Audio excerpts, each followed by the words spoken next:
vamos a pensar una cosa.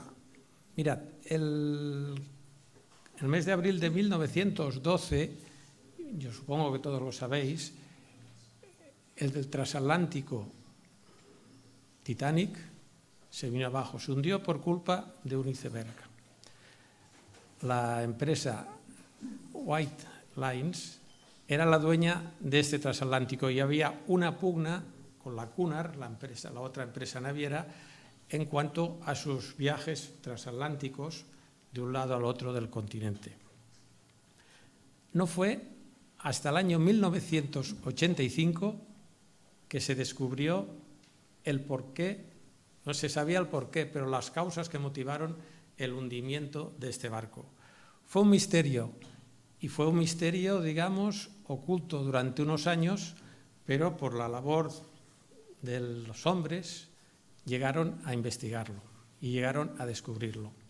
Esto provocó pues una marea de expediciones para sacar lo que había dentro del transatlántico este. Había joyas, incluso había alguna obra de arte, había, en fin, auténticos tesoros. Y las compañías que se dedicaron a esta expedición la fueron presentando por todo el mundo. Incluso hubo alguna expedición recientemente en un submarino con 4 personas que falleció.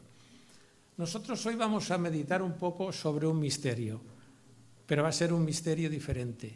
Es un misterio que no estuvo cerrado durante 70 y pico años, 73 años, sino que es un misterio que estuvo encerrado desde la eternidad y que en un momento determinado no fue obra de hombres, sino que fue obra de Dios, que utilizó a Pablo para revelárnoslo a todos nosotros.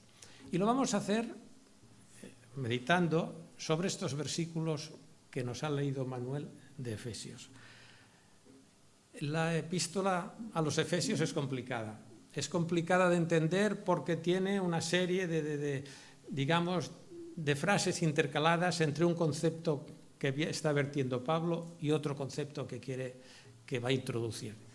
Pero bueno, con la ayuda de Dios vamos a intentar, estos versículos que son un poco difíciles de entender, vamos a intentar desvelarlos un poco, conocer un poco más cuál era el misterio de Dios que tenía preparado, previsto desde la eternidad y que por medio de Pablo se revela. Y lo vamos a hacer con 3 puntos. Lo vamos a hacer meditando en 3 puntos que me ha sugerido la lectura de estos versículos. Primeramente, veremos cuáles son las consecuencias personales a causa del ejercicio del ministerio de Pablo. Luego estudiaremos el misterio oculto de Dios que Pablo nos lo desvela a través del ministerio que Dios le había encomendado. Y finalmente estudiaremos los propósitos de Dios para el ministerio de Pablo. Vamos a empezar pues con el primer punto, las consecuencias personales a causa del ejercicio del ministerio de Pablo. Pablo empieza estos versículos con la frase: por esta causa yo, Pablo, prisionero de Cristo Jesús por vosotros los gentiles. Pablo comienza este pasaje como una oración intercesora por sus lectores efesios. La expresión por esta causa conecta la oración que va a iniciar ahora Pablo con los versículos 11 y 12 del versículo anterior y le sirve como base para la misma. En el versículo 14, que es precisamente lo que hemos añadido, Pablo finaliza esta oración diciendo: por esta causa doblo mis rodillas ante el Padre. El contenido de los versículos 11 al 22 del capítulo anterior son la base de esta oración y las ideas centrales que encierran son la cercanía de Dios, la noción de paz con Dios, el hecho de que los judíos y gentiles juntos han sido reconciliados con Dios y la verdad de que a través de Jesucristo todos tenemos acceso al Padre a través del Espíritu. La frase que sigue a continuación en este versículo dice: yo, Pablo, prisionero de Cristo Jesús, por vosotros los gentiles. Nos pone de manifiesto la preocupación pastoral que tenía Pablo como pastor como acompañador de su pueblo por estos creyentes. Muchos de ellos no los conocía incluso, porque recordemos que Pablo estuvo casi 3 años en Éfeso, dejó fundada la iglesia, marchó, pero hubo mucha gente por la acción del Espíritu y la gracia de Dios que se convirtieron.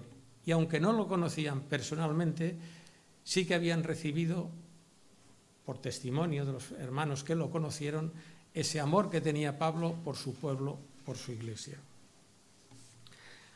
Ahora aquí nos surge una pregunta. ¿Cuál es la situación personal de Pablo cuando escribió esta carta?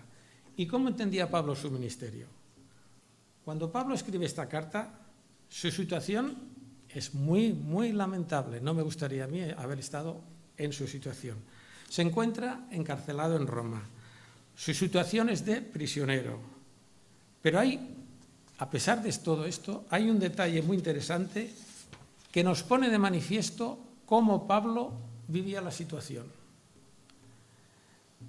El apóstol Pablo no dice que está detenido por culpa del César, no nos dice que está detenido por culpa de los judíos, no nos dice que está detenido por cualquier otra causa, no. Él dice, yo estoy detenido por Cristo Jesús. Él vive todo el sufrimiento que tiene, todo lo que está pasando, por Cristo Jesús, por su amado Señor que le reveló el mensaje que tenía que transmitir al mundo. Esta visión que tiene Pablo le hace ver, vivir, sentir, experimentar esta situación, esta prisión que tiene de una forma más tolerable, más llevable. Pablo es un apóstol de Jesús, el Mesías, por voluntad de Dios. Y Dios tiene un propósito en todas sus penalidades y las usará para su gloria y para el avance del Evangelio. En el mundo, una persona que está encarcelada no es precisamente una persona pues, que merezca, digamos, nos hace sentir de alguna forma que es una cosa que esta persona no se ha comportado bien, que esta persona no ha obrado correctamente, se consideran como una deshonra o una vergüenza. Es probable que los enemigos de Pablo lo vieran así, pero Pablo no se avergüenza y exhorta a los efesios a que tampoco se avergüencen de la situación por la que está pasando. Porque además de estar encarcelado por la causa de Jesucristo, nos dice que estoy allí por vosotros. Por vosotros, la preposición por quiere decir la causa, el motivo. Está allí por. Pero si miramos la palabra griega esta, también tiene otro significado. Quiere decir, estoy allí a favor de vosotros. Porque Dios me ha puesto en esta situación para que vosotros, viendo mi situación, viendo que estoy sufriendo por el Evangelio, por la palabra de Dios, os sintáis más unidos a mí. Sí, Pablo se encuentra ahora encarcelado en Roma porque quiere proclamar el amor de Dios a gentiles y judíos indistintamente, sin ninguna discriminación. Los hermanos de la iglesia de Jerusalén habían glorificado a Dios a causa de las cosas que Dios había hecho entre los gentiles por medio de su ministerio de Pablo. Esto lo podemos ver en Hechos 21, 19. Pero no era así los judíos. Estos, cuando escucharon a Pablo que se iba a predicar la buena nueva a los gentiles, dijeron, quita de la tierra a tal hombre porque no conviene que viva. Hechos 22, 22. Consecuentemente, a consecuencia de esta acción de los judíos, Pablo fue arrestado en Jerusalén y llevado a Cesarea por orden del tribuno Porcio Festo y finalmente trasladado a Roma y encarcelado allí por amor a vosotros, gentiles. Ahora Pablo, y es precisamente un ejemplo de la rapidez del pensamiento del apóstol Pablo, interrumpe esta descripción para hacer una observación en el versículo 2 de este capítulo 3, relativa al llamado especial de Dios a desarrollar su ministerio y a la situación por la que está pasando. Le impulsa esta preocupación, le impulsa a hacer esta acción, su preocupación por la gente que tiene, por su grey. Y les exhorta a que no se preocupen. Por eso dice, si es que habéis oído de la administración de la gracia de Dios que me fue dada para con vosotros. Nos puede parecer hasta cierto punto extraño que Pablo utilice la frase si en verdad habéis oído, refiriéndose a las personas que habían oído de su ministerio en Éfeso. Pero no es de extrañar tal afirmación, ya que, como hemos dicho, Pablo estuvo solo, no llegó a 3 años en Éfeso, marchó y hubo luego muchos conversos porque la iglesia fue creciendo, la iglesia se fue desarrollando. Y esa iglesia amaba a su pastor Pablo, y los que no lo habían conocido habían de alguna forma entendido el mensaje de salvación fruto de este amor de Pablo hacia su gente. Por eso, este versículo, si en verdad habéis oído la administración de la gracia de Dios que me fue dada para con vosotros, lo entenderíamos mejor si lo leyéramos. Si en verdad habéis oído de mi responsabilidad de servir como administrador de la gracia de Dios, no desmayéis a causa de mis preocupaciones. Pablo ahora vuelve a retomar lo que había comenzado al principio. Es el punto 2 de nuestra meditación, el misterio oculto de Dios desvelado a través del ministerio de Pablo. En el versículo 3, Pablo nos dice que este misterio, por revelación, me fue declarado, como antes lo he escrito brevemente. Lo había escrito brevemente en el capítulo 2. Pablo ahora nos va a explicar la fuente y la naturaleza del ministerio que Dios le ha confiado. Está claro que este misterio no es un plan concebido por Dios sobre la marcha en un momento determinado y dice, bueno, ahora voy a crear o voy a que este misterio quede oculto. No, este misterio en la mente de Dios desde la eternidad ya estaba previsto, ya estaba planeado.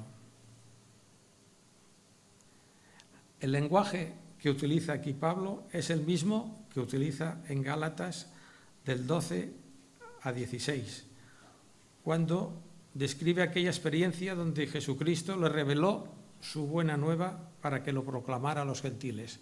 La revelación del misterio que hace Dios a Pablo Pablo experimenta el mismo camino, la misma forma en la cual le he revelado, camino de Damasco, a Pablo su ministerio. Ahora Pablo en el versículo 4 empieza a desarrollar más ampliamente precisamente el misterio. Pablo nos dice, leyendo lo cual podéis entender cuál sea mi conocimiento en el misterio de Cristo. Aquí Pablo habla de leer, leyendo lo cual podéis entender. ¿Por qué dice leer? Pues por cuestión de economía. Las comunidades eran muy pobres, el utilizar un escriba que fuera haciendo copia de las cartas costaba dinero, la compra de los papiros para escribir también costaba dinero, y entonces se hicieron, como de todas las escrituras, muy poquitas copias. ¿Qué se hacía? Pues que las asambleas de creyentes que se realizaban en las iglesias, se leían, un lector leía la carta esta y sobre esta carta se meditaba y se hablaba. Por eso habla de si habéis leído esta carta. No es como ahora que tú coges el ordenador, aprietas en un email y te salen todas las personas a las cuales tú diriges una carta.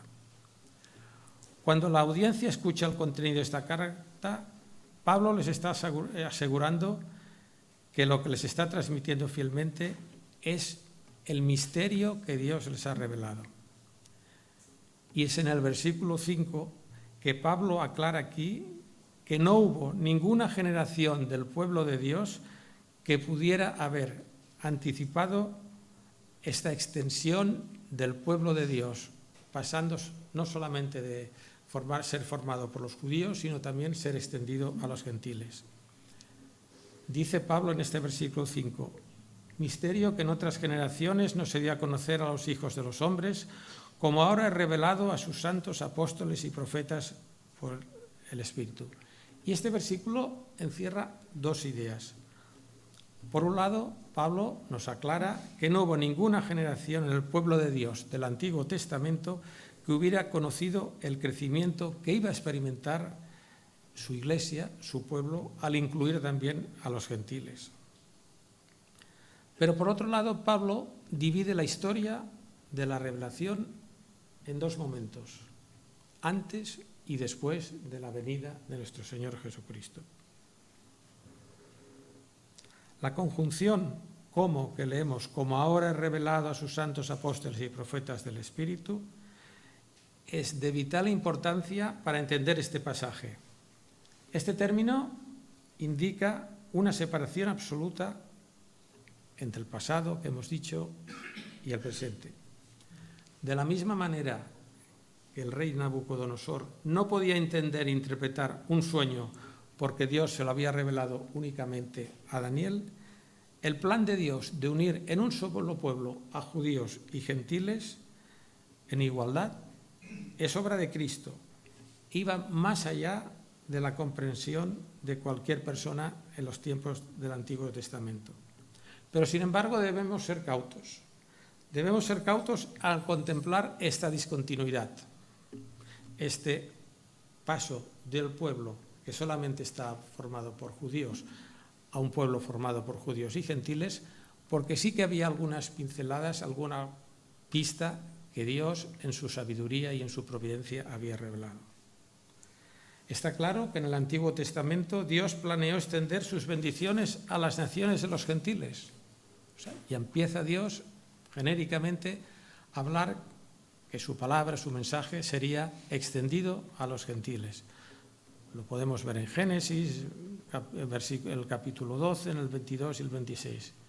También hay muchos textos proféticos que hablan de gentiles que se acercan a adorar a Dios, así como referencias a la vocación de Israel de ser luz de los gentiles.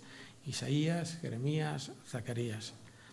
Estaba también la expectativa en el pueblo judío de un descendiente de la línea de David que reinaría como un rey ungido, según Samuel y el Salmo 89. Entonces, ¿en qué sentido este plan de Dios era desconocido previamente?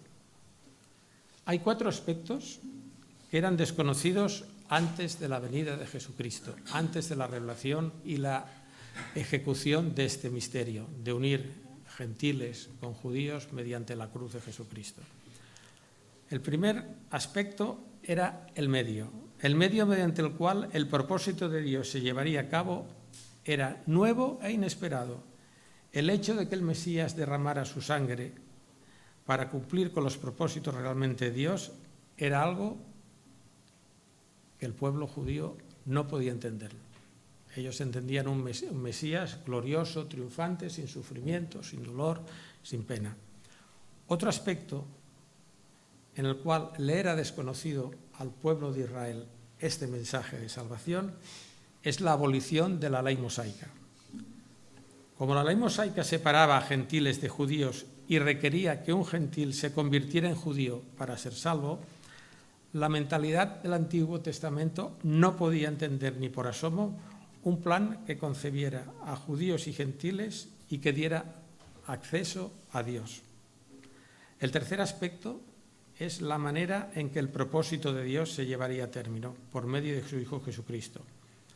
La manera era nueva e inesperada. En el capítulo 2 hemos leído: porque Él es nuestra paz, que de ambos pueblos hizo uno solo, derribando la pared intermedia de separación. No lo entendía esto el pueblo hebreo del Antiguo Testamento. Finalmente, el cuarto aspecto que nos demuestra que era desconocido cómo se iba a llevar a cabo la realización de este misterio, es que en ese momento, cuando se lleva a cabo la muerte redentora de Jesucristo y la unión de los dos pueblos, el grado de cercanía con Dios da un giro copernicano de 180 grados. En el Antiguo Testamento solo el sumo sacerdote podía una sola vez al año entrar en el Sancta Sanctorum. A partir de ahora, de la muerte y resurrección de nuestro Señor Jesucristo, todos podemos acceder, todo creyente tiene una cercanía con Dios, tiene una relación con Dios como Padre, a la cual se puede dirigir en cualquier momento por medio de su Hijo Jesucristo. Y esto era inconcebible para una mentalidad judía. Estos 4 aspectos era lo que hacían que fuera desconocido este misterio antes de la revelación por parte de Pablo. En el final del versículo que estamos estudiando, Pablo declara que el contenido del misterio fue revelado primero a sus santos apóstoles,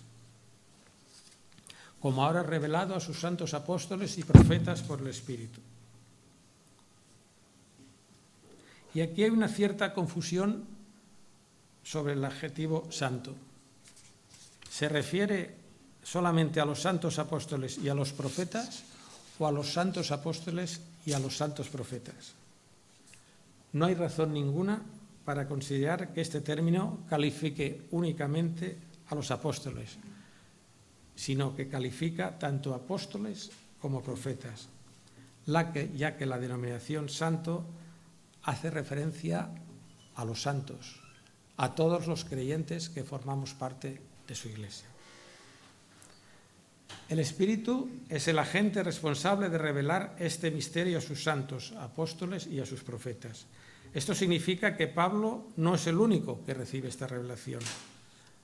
Hubo también, según nos dice Lucas, el misterio revelado a algunos apóstoles. Unos años después de la resurrección de Jesucristo, ¿qué le pasó a Pedro? No olvides de extender un lienzo con animales impuros. Pedro recibió una visión del Señor en el que Dios, le revelaba que no debía preocuparse más por las leyes de pureza judía, que no debía preocuparse más por esas leyes que marcaban una barrera entre judíos y gentiles. Y le instruyó, le exhortó para que proclamara libremente a Cristo a una familia gentil en Cesarea.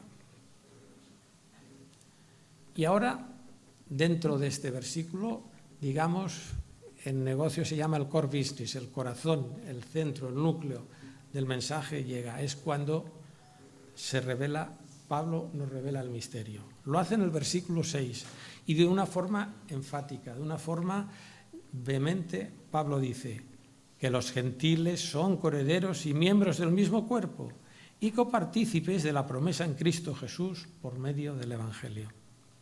Pablo utiliza la conjunción copulativa y para introducir mediante una repetición coherederos, miembros del mismo cuerpo y copartícipes, su énfasis en la idea de que los gentiles son un mismo pueblo junto con los judíos. El pueblo de Dios ahora será identificado por estar unido en un grupo multiétnico, en un grupo de diferentes razas, naciones y pueblos. Un pueblo que se ama, que es la marca distintiva del Espíritu en el corazón del creyente. Aunque Pablo indica que los creyentes son coherederos con los judíos, no explicita, no dice, bueno, muy bien, son herederos, pero ¿cuál es la herencia? ¿Cuál es la herencia a la que este pueblo formado por judíos y gentiles está llamada? Y no será hasta el capítulo 5 y el versículo 5 de Efesios que Pablo nos revelará cuál es esta herencia.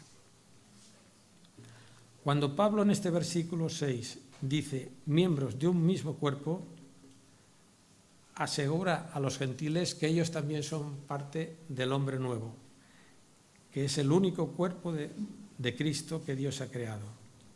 Y aquí Pablo habla de la Iglesia como cuerpo de Cristo, pero lo habla en el capítulo 1, el versículo 23, en el capítulo 4, versículo 4, etcétera, etcétera. Finalmente afirma que los creyentes gentiles son también copartícipes de la promesa de Dios. Pablo tiene en su mente la presencia del Espíritu Santo, al cual ya se ha referido como el Espíritu Santo de la promesa.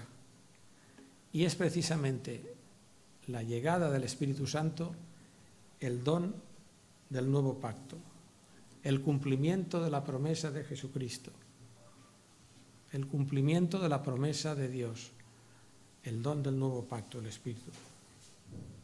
Las promesas de este nuevo pueblo de Dios que Pablo nos comparte van más allá del don del Espíritu y abarcan a todo lo que Dios prometió en el Antiguo Testamento con la salvación. En el versículo 7 leemos: del cual yo fui hecho ministro por el don de la gracia de Dios que me ha sido dado según la operación de su poder. Aquí Pablo empieza a explicar cómo fue su llamado al ministerio que Dios le había encomendado y cómo administrarlo. Pablo habla de este llamamiento al ministerio como un don de la gracia de Dios. En otras palabras, Pablo se convirtió como siervo de Dios, como servidor y portador de su palabra, por la elección misericordiosa de Dios. Más tarde, si leéis en Efesios, en el capítulo 4 y el versículo 7, Pablo afirmará que todos los creyentes recibirán un don procedente de Cristo, en el sentido de una especie de habilitación para el servicio. Y esto es muy importante porque ya nos afecta a todos nosotros. Dice en el versículo 7 del capítulo 4, pero a cada uno de nosotros nos fue dada la gracia conforme a la medida del don de Dios. Muy importante este tema que tengamos presente. Luego ya lo comentaremos. La segunda parte del versículo 7 nos pone de manifiesto que el llamado al ministerio, fruto de la gracia de Dios derramada sobre Pablo, es una manifestación del poder de Dios. Dios llamó a Pablo en el camino de Damasco mediante una manifestación de su poder. Recordemos la situación, el resplandor aquel que vio, cómo fue derribado de su caballo y cómo le fue manifestado, Jesucristo le manifestó cuál tenía que ser su misión, cuál era su ministerio. Ahora Pablo sustenta su ministerio apostólico también mediante la manifestación del poder de Dios, la manifestación a través de la explicación de Dios del misterio que estaba encerrado desde la eternidad. El ejemplo del llamado de Pablo sirve como modelo de inspiración y ejemplo para los lectores de Éfeso. La gracia de Dios que han experimentado los creyentes de Éfeso en su llamamiento a ser sus hijos y a entrar en una vida de servicio, también les servirá a ellos para actuar de la misma forma. Vamos ahora a pasar en esta meditación al punto 3.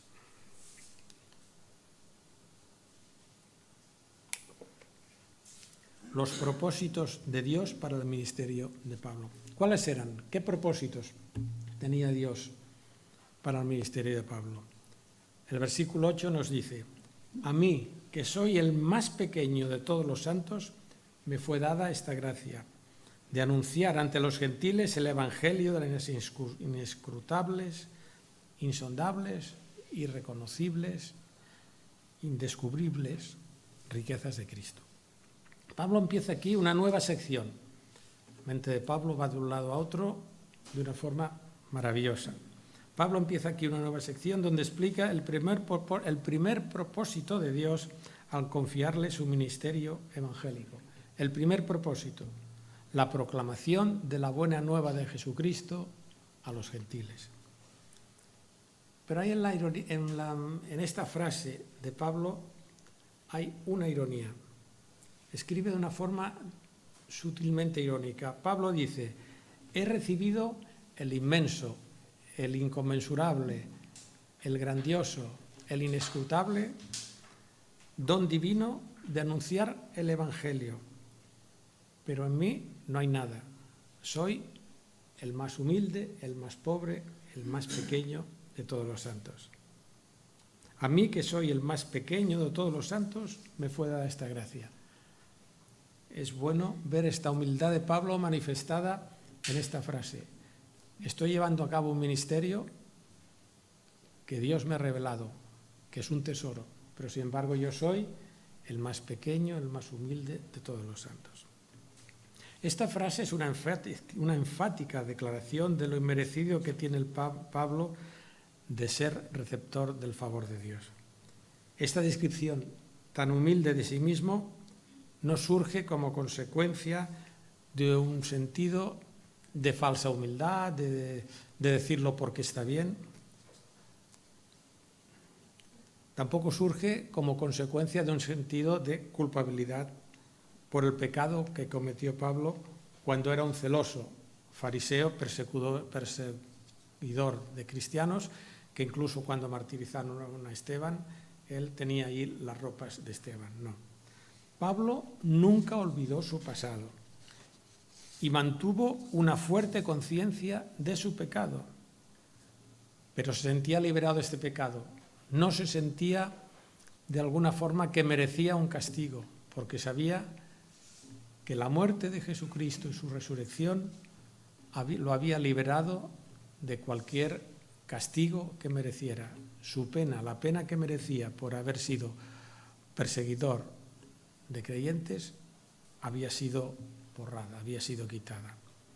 Lo primordial en el recuerdo de Pablo no es este sentido de culpabilidad, sino el hecho de que él durante un tiempo persiguió la Iglesia. Y esto es lo que dice, lo que le hace ser o sentirse el más pequeño de todos los apóstoles. En la primera carta a los Corintios lo dice Pablo muy clarito.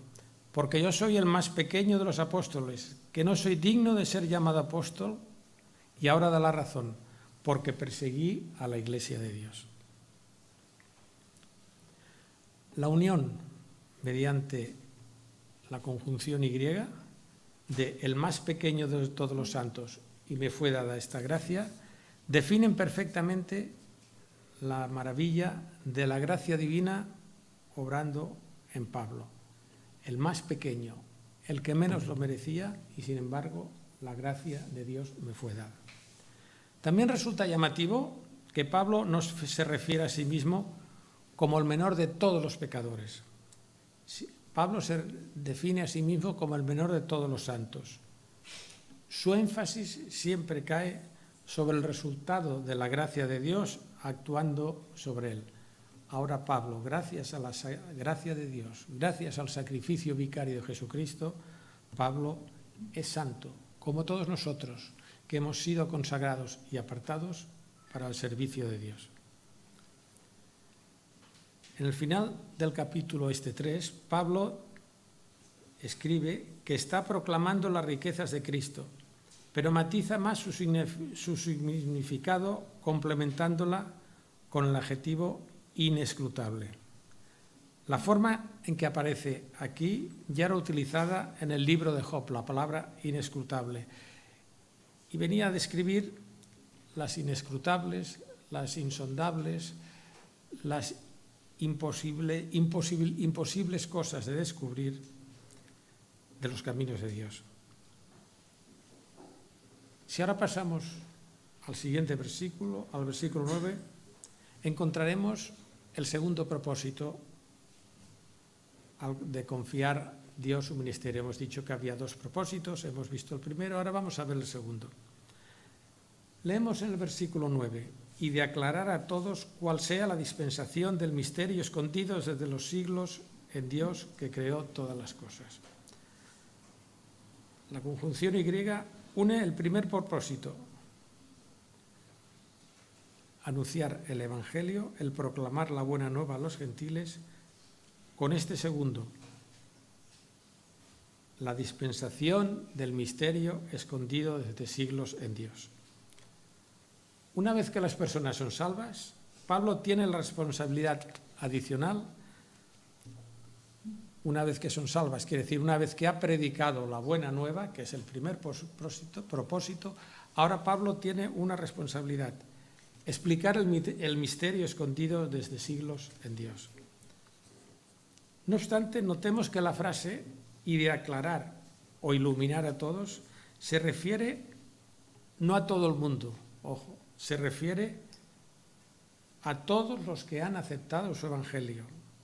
Porque aquí hemos de ser muy cautos, porque puede haber malinterpretaciones que al leer la traducción "y de aclarar a todos" piensen que todo el mundo está salvo, que todo el mundo es salvo. No, es solamente para aquellos que han aceptado la buena nueva de Jesucristo.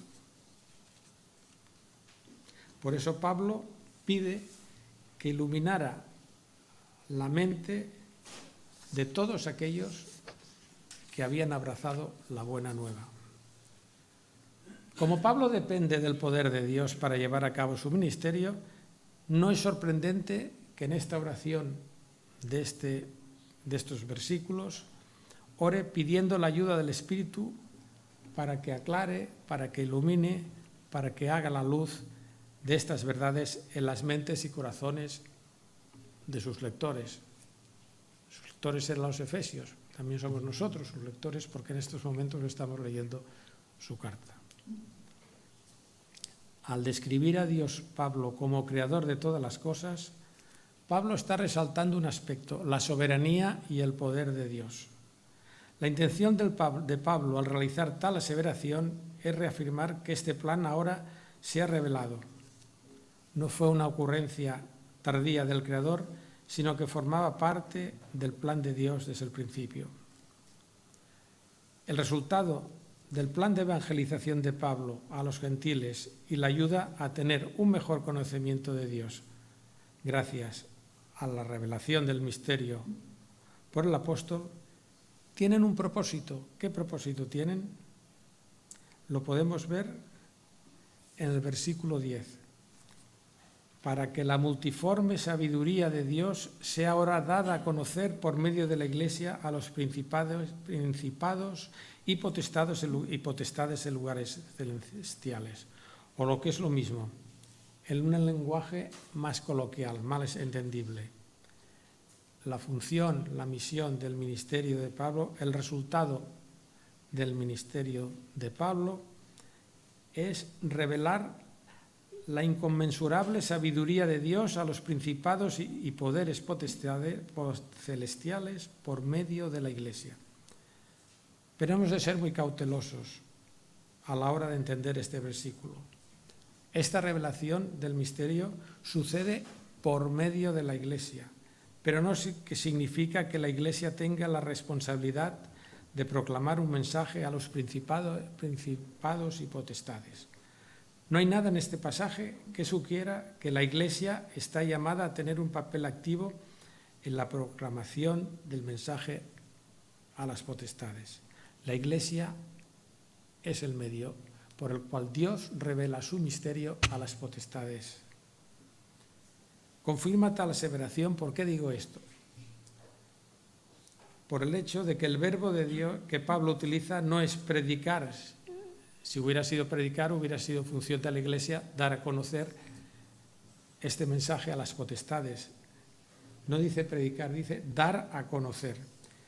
Dios es el agente directo, que figura en el verbo, el que da a conocer. Y la Iglesia sencillamente es su transmisor. Dios está pues revelando su plan, y el resultado de este plan es un testimonio para las potestades. Esto significa que la existencia misma de la Iglesia, el cuerpo de Cristo compuesto de judíos y gentiles, está revelando, es el medio por el cual Dios revela su sabiduría, su plan de salvación a las potestades. Se nos dice también en este versículo que la sabiduría es profunda o multiforme, para que la multiforme sabiduría de Dios sea ahora dada a conocer por medio de la Iglesia. La palabra griega que refleja esta idea es una combinación de dos palabras, del adjetivo mucho y del adjetivo varias clases, diversidad o variado. Este adjetivo compuesto resalta la profundidad y la imposibilidad de descubrir la sabiduría de Dios. Ninguna persona o poder sobrenatural pudo adivinar cómo Dios iba a desarrollar este plan. Esta sabiduría hace aquí referencia al plan de Dios y la revelación de su misterio oculto en el momento histórico en que Pablo era apóstol. Hay un teólogo, Scott, que ha proporcionado una clarísima explicación sobre este versículo 10 y la revelación del plan de salvación de Dios como una muestra de su sabiduría. Me gustaría leerlo porque explica un poco el dramatismo de este plan de salvación de Dios. Dice, los poderes hostiles habían intentado frustrar la obra de Dios y creía que lo habían conseguido cuando conspiraron contra Cristo y lo condujeron a la crucifixión. Pero sin saberlo, habían sido instrumentos en las manos de Dios. La muerte de nuestro Señor había sido el medio que había ideado Dios para llevar a cabo su plan. Así que quedaba declarado que los poderes hostiles, tras un breve triunfo aparente, ahora eran conscientes de una sabiduría divina que no habían ni imaginado.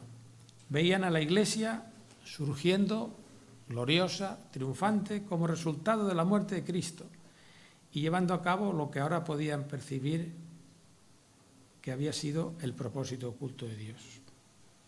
Hermosa explicación de cómo a través de la Iglesia Dios manifiesta a las potestades su misterio oculto. El versículo 11 nos dice, conforme al propósito eterno que Dios hizo en Cristo Jesús nuestro Señor. Aquí la idea de este versículo no es que Dios creara en un momento dado un plan determinado, sino que ya tenía en mente, concebido desde la eternidad, antes de la creación del mundo. Y Jesucristo es la figura central en el cumplimiento de este plan. El versículo 12 nos dice, en quien tenemos seguridad y acceso con confianza por medio de la fe en Él. Ahora tenemos acceso para hablar abiertamente con el Padre, sin ningún tipo de restricción, por pura misericordia divina y gracias a la reconciliación llevada a cabo por Jesucristo del hombre con Dios, a través de su sacrificio vicario, los creyentes, como pueblo de Dios, su Iglesia, podemos ahora experimentar una cercanía con Dios que nos permite hablarle, suplicarle, rogarle, llorar lo que queramos ante Él como hijos amados suyos y presentárselo todo por medio de su Hijo Jesucristo. Y Él siempre, siempre nos escucha. El jueves pasado, en el culto de oración, precisamente surgió el Salmo 13. El Salmo 13 es un salmo de David en el cual el rey David está sufriendo persecución, está sufriendo traiciones, está pasándolo muy mal. Pero es un versículo precioso porque dice, ¿hasta cuándo? ¿Hasta cuándo, Dios, te ocultarás? No te veré. ¿Hasta cuándo, Dios, permitirás que mis enemigos se jacten de mí, se rían de mí? ¿Hasta cuándo permitirás, Dios, que mis enemigos estén esperando que caiga, que tropiece, que resbale? Sin embargo, hay mucha fe, hay mucha confianza en Dios. Es una forma de relacionarse con Dios, Dios Padre, de una forma íntima y profunda, lo que hizo David. Porque David no se desespera. David, cuando ha hablado de hasta cuándo, no quiere decir, bueno, a ver, ¿hasta cuándo? Ya estoy harto. No. Él dice, lo pone el Salmo, abre mi mente, ilumina mi mente, no me hagas caer en muerte, déjame ver tu salvación. Y eso es precisamente, hermanos, ese misterio de Dios revelado, esa iglesia que formamos todos nosotros, la que nos permite dirigirnos a Dios en diferentes situaciones, en diferentes dificultades que estemos pasando, como un Padre amoroso que tal vez no responderá inmediatamente. ¿De acuerdo? Dice Pedro que 1000 años para Dios son como un día y un día como 1000 años. Pero toda petición que se presenta a Dios Padre no cae en saco roto.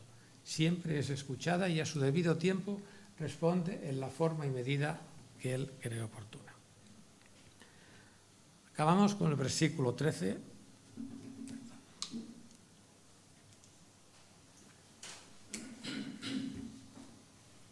Por lo cual pido que no desmayéis a causa de mis tribulaciones que por vosotros, los cuales son vuestra gloria.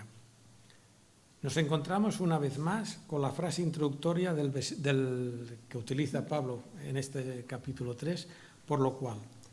Nos está indicando que Pablo está escribiendo una conclusión basada en los comentarios realizados a lo largo de los versículos del 1 al 12 de este capítulo, de los versículos anteriores, sobre su ministerio apostólico.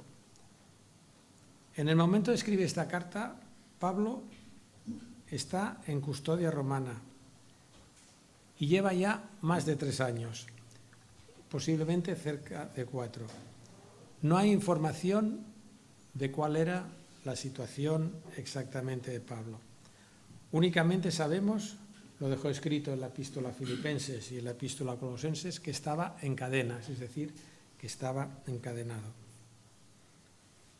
Por otra parte, tampoco sabía cuál iba a ser su destino, si iba a morir, si no iba a morir, si iba a ser ejecutado o si iba a ser indultado.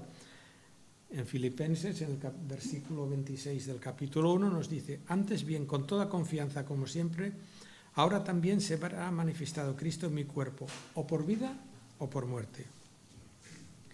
Probablemente Pablo ocupaba un apartamento económico en un 3er piso en Roma, en unos cientos de bloques que había en la ciudad, pero se lo tenía que pagar él. No me lo invento, Hechos 28:30. Y Pablo permaneció 2 años enteros en una casa alquilada y recibía a todos los que a él le venían. La prisión de Pablo era relativamente llevable. Estaría encadenado, no sabíamos si estaba encadenado a un soldado, si estaba encadenado a un grillete, no sabemos lo que era. Pero le permitían recibir visitas, le permitían hablar del Evangelio, le permitían proclamar la buena nueva. En Hechos, en el capítulo 28, versículo 20, Lucas dice: así que por esta causa os he llamado para veros y hablaros, porque por la esperanza de Israel estoy sujeto con esta cadena. Pablo tenía, hemos dicho, derecho a cierta libertad. Y Pablo, al hablar de sus tribulaciones por vosotros, no está atribuyendo, ya lo hemos visto, ningún valor al sacrificio de su sufrimiento, ni se ve a sí mismo sufriendo en nombre de sus lectores, no. Pablo está reflexionando sobre su convicción basada en la visión del mensaje de la buena nueva de Jesucristo, y sabe que el sufrimiento que hay en el ser humano a través de toda su vida es consecuencia de ser humanidad caída. El sufrimiento es un preludio necesario para la gloria que todos los creyentes experimentaremos cuando Cristo regrese. El mismo pensamiento, Pablo vuelve a insistir en la 2 de Timoteo. Por tanto, todo lo soporto por amor a los escogidos, para que también ellos obtengan la salvación que está en Cristo Jesús, y con ellos la gloria eterna. El hecho de que Pablo tema que sus lectores puedan desmayar en su fe, puedan tambalearse debido a sus sufrimientos, revela que ellos tienen un vínculo afectivo con Pablo suficientemente fuerte como para que sean receptores de esta idea de Pablo de exhortarles a mantenerse firmes en el vínculo de la fe y no desmayar en ella. Cuando iba a escribir, a preparar este mensaje, el título que le iba a poner era: todos somos ministros. Pero luego pensé, el título del mensaje ha de ser fiel a lo que los versículos sobre los que vamos a hablar reflejan. Pero, sin embargo, me sirve esta palabra, este título, Todos somos ministros, para ver las consecuencias de esta carta de Pablo a nosotros. Nosotros seguimos o leemos una exhortación que nos hace Pablo en Efesios, en el capítulo 1, el versículo 7 que hemos leído. Pero a cada uno de vosotros nos fue dada la gracia conforme a la medida del don de Cristo. Todos somos ministros, somos gente sencilla, tenemos un pueblo, somos un pueblo formado por diferentes culturas, razas, mentalidades. Tenemos dificultades en la vida. ¿Quién no tiene hoy dificultades en la vida? ¿Quién no tiene hoy el pensar, pues que tengo problemas con los hijos, problemas de salud, problemas de enfermedad, problemas de que no creen en nada? ¿No tenemos también nosotros el sufrimiento de nuestras vidas? De que a lo mejor estamos en un país que no es el nuestro y nos estamos encontrando con problemas de adaptación, que nos sentimos rechazados, que nos sentimos marginados. ¿No nos estamos sintiendo nosotros también hoy día y cada vez más por los medios de comunicación de estas barbaridades que se están haciendo, de estas manifestaciones de orgullo LGTBI, intentando derribar todo el principio de la creación de Dios? Hombre y mujer serán y se unirán. No estamos experimentando, hermanos, dificultades en trabajo, dificultades o penas y sufrimientos porque hemos perdido a algún ser querido.